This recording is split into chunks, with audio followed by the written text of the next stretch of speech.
Norwest Kids TV, welcome to our holiday edition where we're going to have a mashup of the best parts of onearvo. Now today we are talking about the terrible lie. Not just any lie, the terrible lie. And it's going to be really helpful as we think about sin today. So to get us started, I'm going to tell you two truths and one lie, and you've got to pick the lie. Are you ready? Here we go. I have 6 toes. I've jumped out of a plane and I play 2 instruments. Which is the lie? Ooh. Well, if you guess 6 toes, you're absolutely right. I only have 5. I think that's a good thing. Anyway, the point being is today we're going to be talking about sin, the terrible lie that Adam and Eve actually believed. And I want to read you a part of the Bible, Romans 3:23. Can you say that really loud? Romans 3:23. Excellent. Great part of the Bible to remember. Let me read it out. All of us have sinned and fallen short of God's glory. But God treats us much better than we deserve. And because of Jesus Christ, He freely accepts us and sets us free from our sin. To not only enjoy God, but live for Him. So guys, as we hear a story from the Jesus storybook, The Terrible Lie, I want you to think about Romans 3:23. What's the verse? Romans 3:23. Enjoy the mashup of the best bits of onearvo. See ya.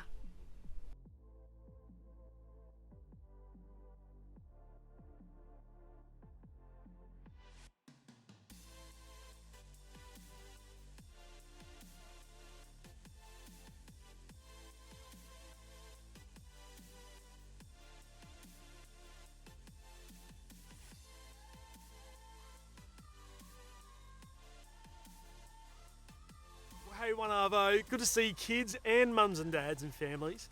Hey, I want to show you a couple of words that I've unscrambled. They're really simple words. They're just here. They say, but God. Really simple words, but they seem to change everything as we follow Jesus. These words are better than being in a dark room, but finding a torch that hopefully works. These words are better than being empty-handed on the toilet, but finding some toilet paper. These words are better than being in need or in help and listening and hearing this. Did you know these words, but God, are found in the Bible over 3,930 times, and yes, you believe it, someone actually spent time counting every single one. But God, some of the most simplest words, but words that are so important to the Bible. See, when there is no hope, when there is no out, but God.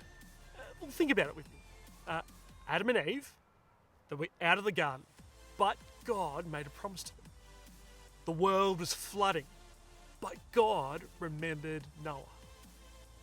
We were stuck in our sin, but God showed us how much He loved us and sent Jesus to rescue us.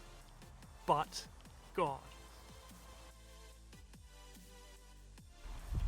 So, onearvo, whatever is happening to you, remember these words. But God. God is for us, He is with us, and He is near. I want to read you a verse from the Bible. It comes from the Psalms. Psalm 73, verse 26. It says, "My flesh and heart may fail, but God is the strength of my heart." Hey, we're going to have a great time at onearvo thinking about Adam and Eve and how they were kicked out of the garden. But God, there is a better story and a wonderful way to remember our good Lord. We're going to have a great time singing, reading the Bible, thinking big about Jesus, as well as doing some wacky challenges and having a lot of fun along the way. We're so good and so glad that you're with us. The first thing you need to do, is to grab your Bibles. We're going to be doing this every week. Are you ready? Set, go.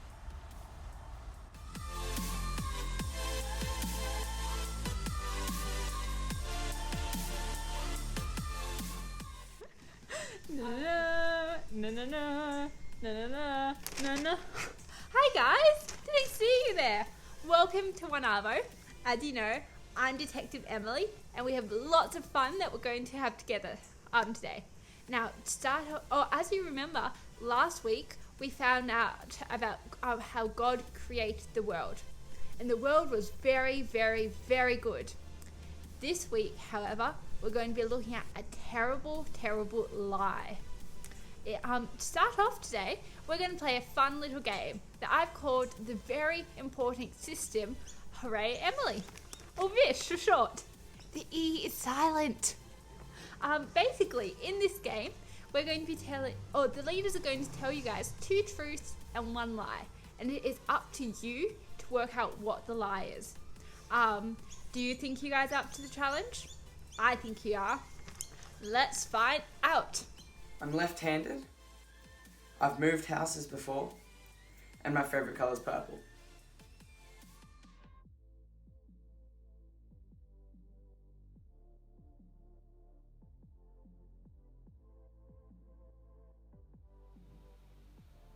The lie is, I'm left-handed. I actually write with my right hand and throw things with my right hand. So, I've ridden on a bull in a rodeo. And I've ridden on an elephant at the zoo. And I've ridden on a dancing pony in the circus. So, which one do you think's the lie?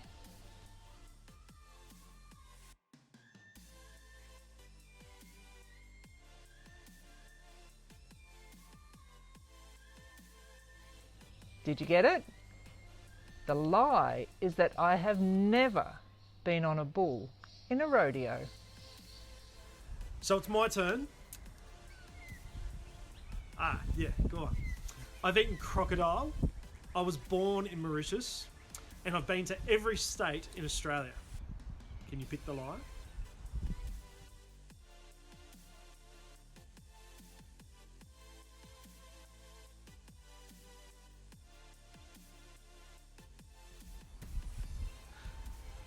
Well, the lie is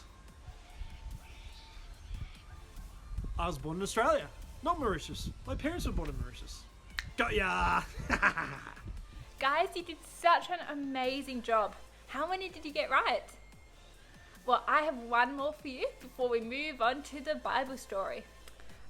So can you tell which ones are the truth and which one is the lie? My 3 facts are, I am a twin, my name is Emily, and I moved house when I was 12. Which one's the truth? Which one's the lie?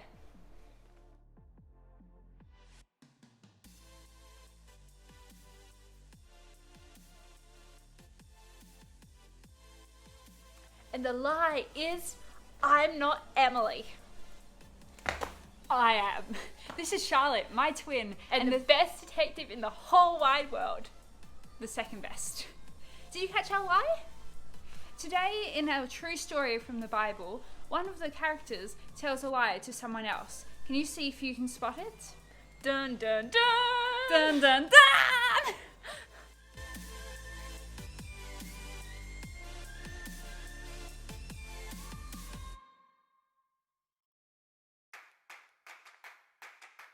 From Japan to Milan to Uzbekistan, all across the world, Jesus is the king.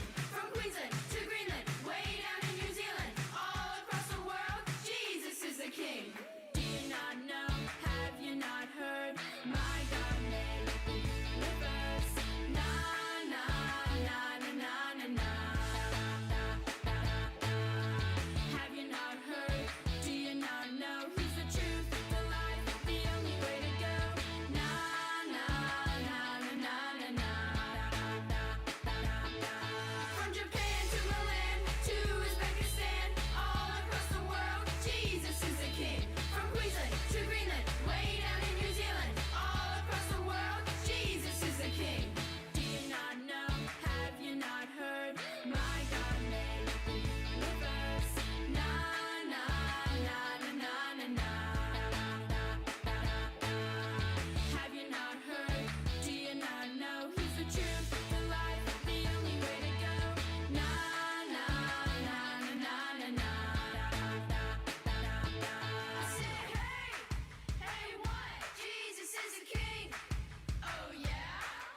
onearvo.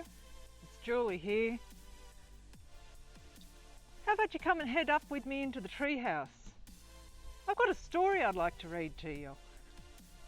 Watch out for the clothesline.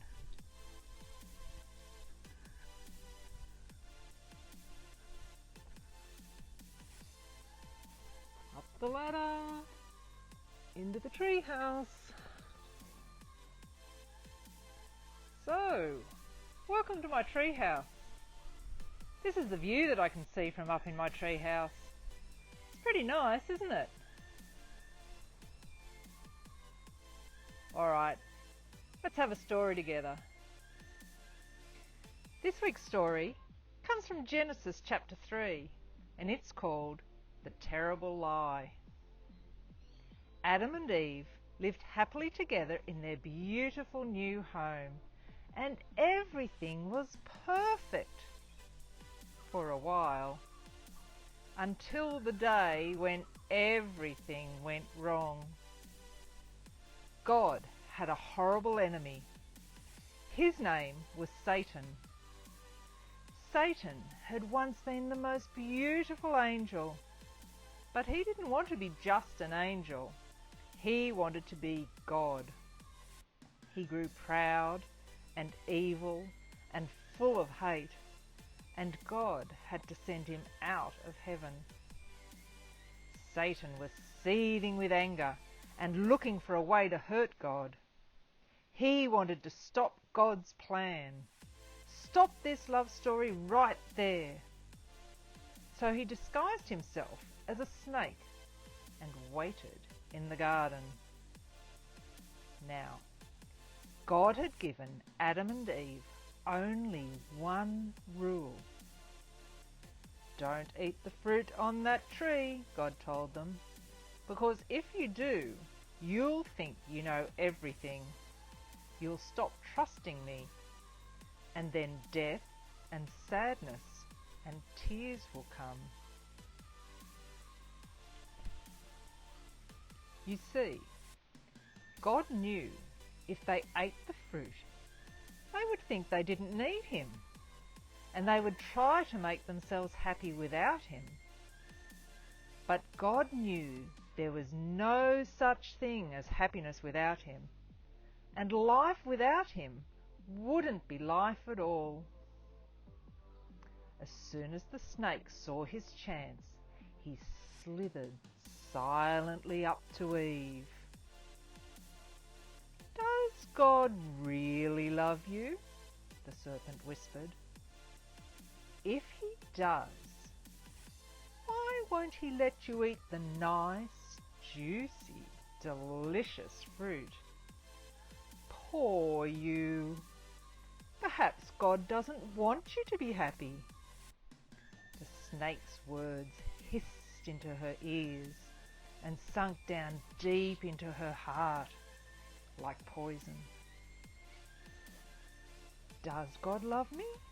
Eve wondered.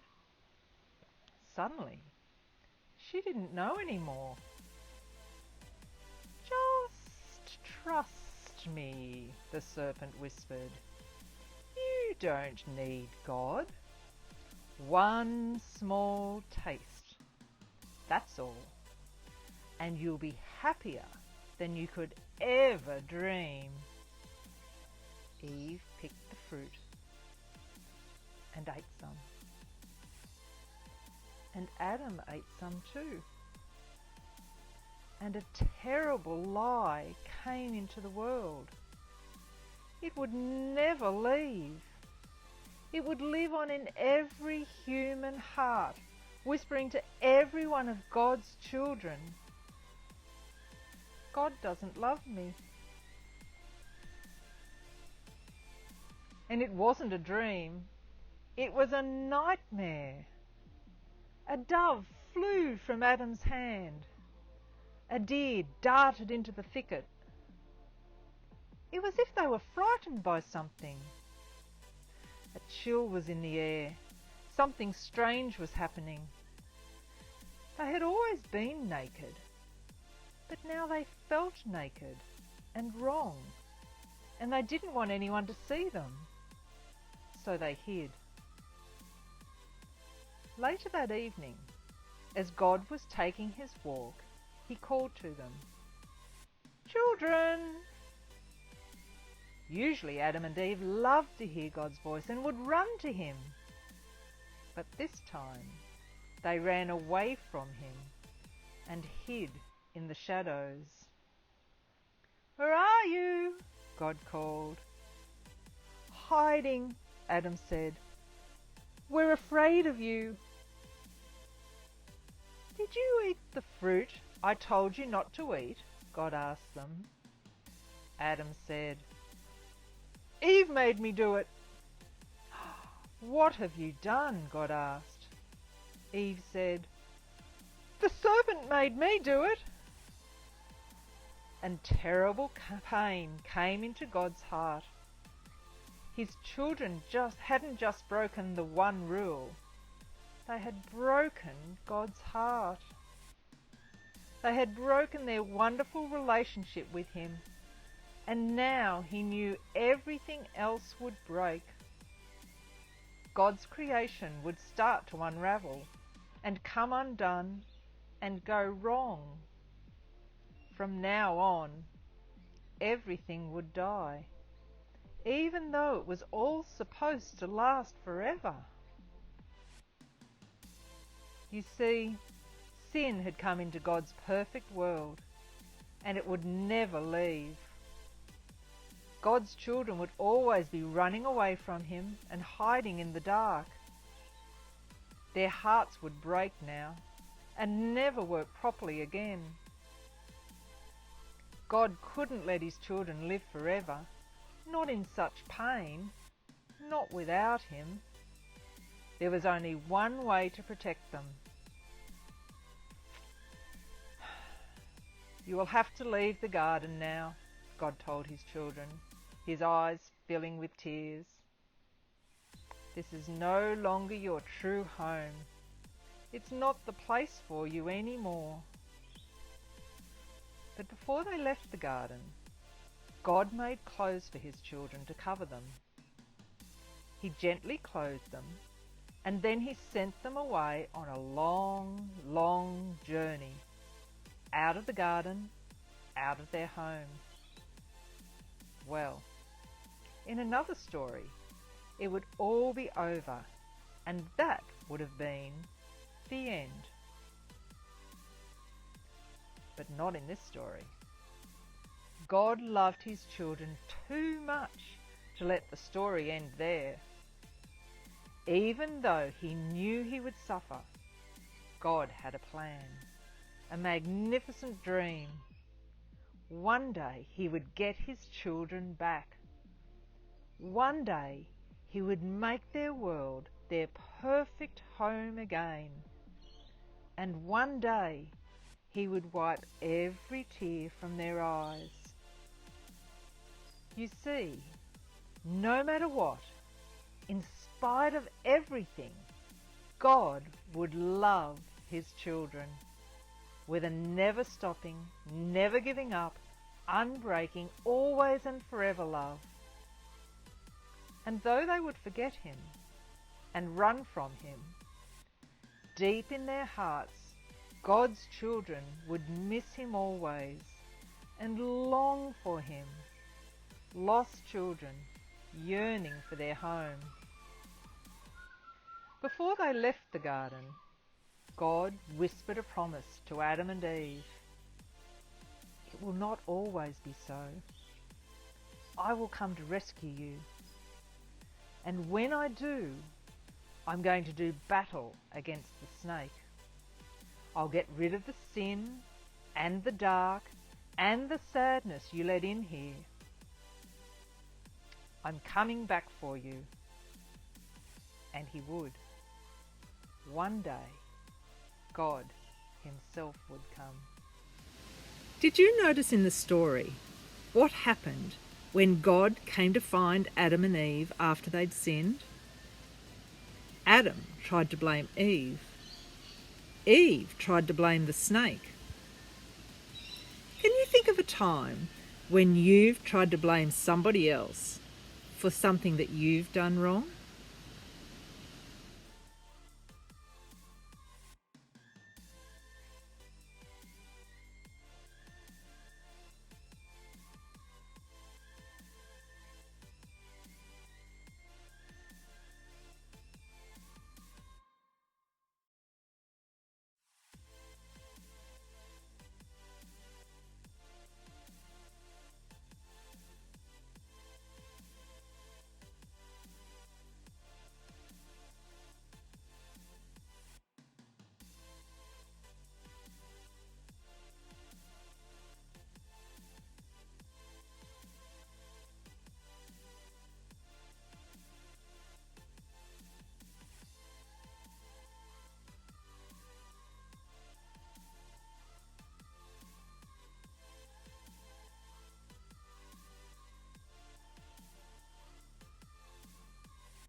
onearvo.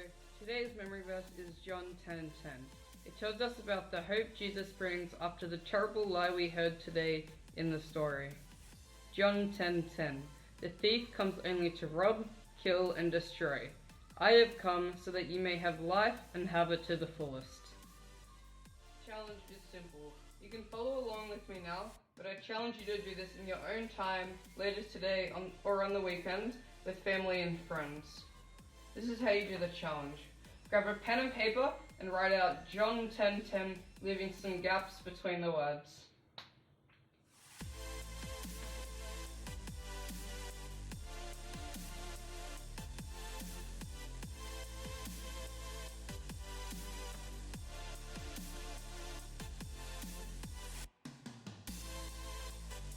Now, in the gaps you've left, you want to draw pictures that remind you of the words.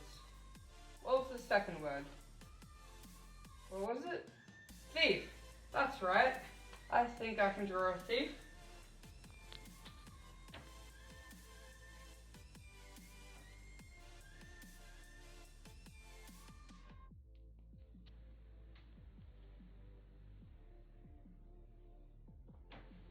There's my thief.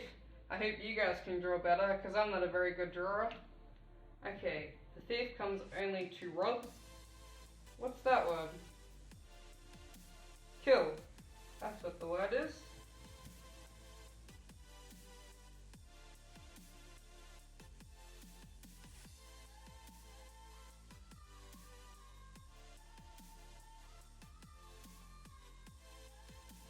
That's my kill. I'm their artist. The thief comes only to rob, kill, and destroy. That's what the word is.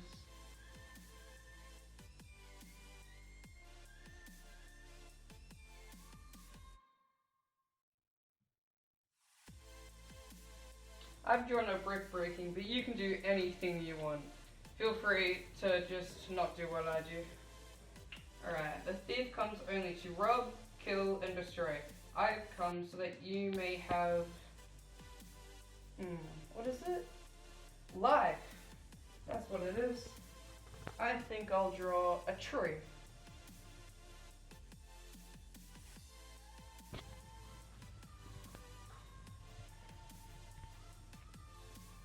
Maybe some birds. That's my life. Alright, the thief comes only to rob, kill, and destroy. I have come so that you may have life and have it to the... what is it? Fullest. Yes. Okay, now I'm gonna try to draw a water glass that's full with water.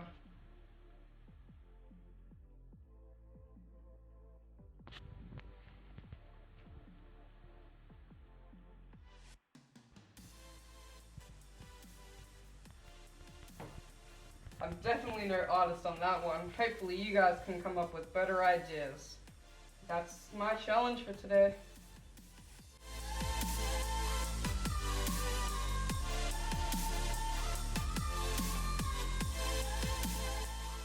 Alright, guys, here is the time you have been waiting for. It is time for the Wacky Warrior Challenge. And this challenge is all about, well, it's kind of all about a snake, isn't it? We heard the story of the terrible lie and how the snake did that. But we also heard about the amazing promise. Do you remember it? Jesus, God himself, was going to tie up the snake. And so this week's Wacky Warrior Challenge is all about tying a knot in a snake. But it's not with your hands. Here's what you need to do. You need to put it into, you might want to stretch it first. And then you're going to put it in your mouth and tie a knot. I can't do it, so I'm just going to eat it. Now, if you don't have a snake like that at home, you can tie a knot in a shoelace or even a draw cord to remind you that Jesus' promise has been fulfilled.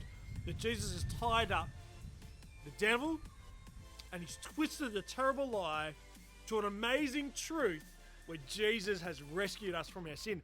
Now, as I'm still eating this, I was feeling a bit terrible. I thought I was going to go down a bit quicker. Let's see which leader from onearvo is going to do this wacky challenge of tying up a snake in their mouth. You ready? Come on. Now, before I do this, I want to let you know there's a bunch of prizes for the best entries that get put in. Let's see which leader is going to be doing it today. We have me, Emily, Daniel, Sam, Callum, Julie. Here we go. 1, 2, 3.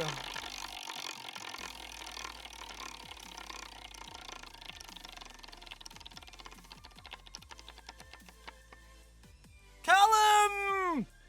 Callum, it's your turn. Tie up the snake, no hands, only your tongue. You ready? 1, 2, 3, go!